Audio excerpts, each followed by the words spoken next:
Hello everyone! In today's video, I will show you how to change your flight ticket date with Emirates. So, let's get started. First, open your web browser. In the search bar, type Emirates Manage to Book and hit enter. Click on the official Emirates website link. On the Emirates page, scroll down and click on Help and Contact. On this page, you'll find different help articles.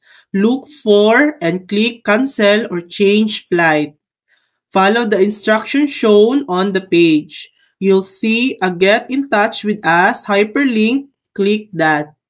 You'll be redirected to the help page.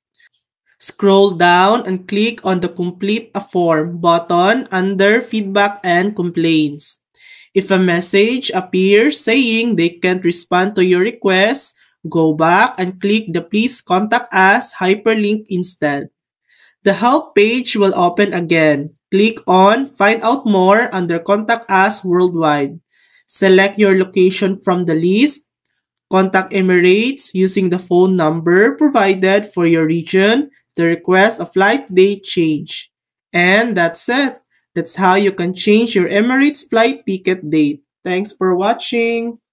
If this video helped you, please like and subscribe for more helpful tutorials.